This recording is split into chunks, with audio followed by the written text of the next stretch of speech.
What are the factors affecting the resistance of an electric conductor? Explain. The factors affecting the resistance of an electrical conductor are nature of material, temperature, length of the conductor, area of cross-section of conductor. Nature of material.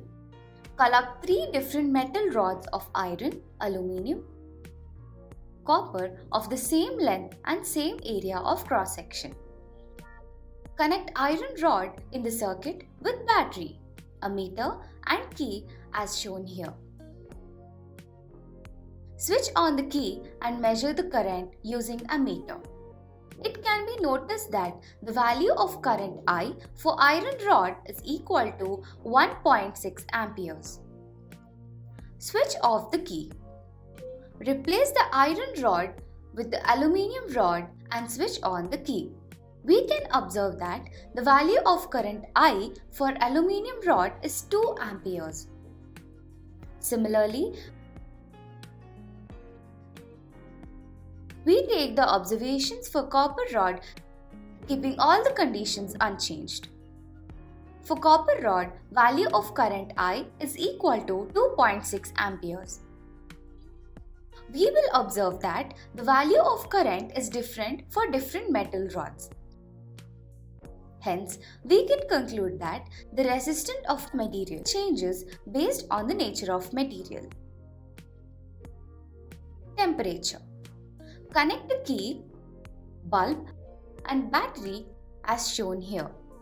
Using a multimeter, we measure the resistance of bulb and we can notice that the reading is 1 ohm.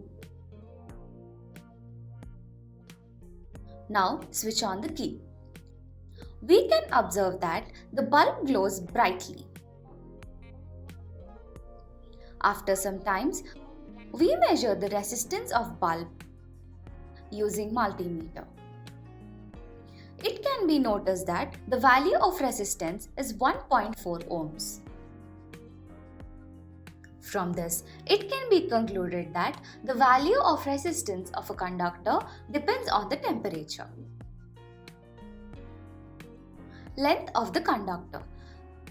Collect 2 iron rods of different lengths with same area of cross-section. Connect a battery, ammeter, key and iron rod of longer length as shown here. Switch on the key. We can notice that the value of current I in the ammeter is 1 ampere. Switch off the key. Replace the iron rod with another of smaller length. Now switch on the key. We can observe that the value of current I is 2 amperes. Hence, we can conclude that the value of resistance is directly proportional to the length of the conductor at constant temperature. Area of cross-section of conductor. Collect iron rods of equal lengths but with different area of cross-sections. Connect a battery, ammeter, key and iron rod of larger diameter as shown here. Switch on the key. We can notice that the value of current I in the ammeter is 3 amperes. Switch off the key. Replace the iron rod with another of smaller diameter. Now switch on the key. We can observe that the value of current I is 2 amperes. Hence, we can conclude that the value of resistance is inversely proportional to the area of cross-section A of conductor when length of temperature is kept constant. From this activity, it is clear that the resistance of material depends on the nature of material, temperature and geometrical factors like length and cross-sectional area of the material.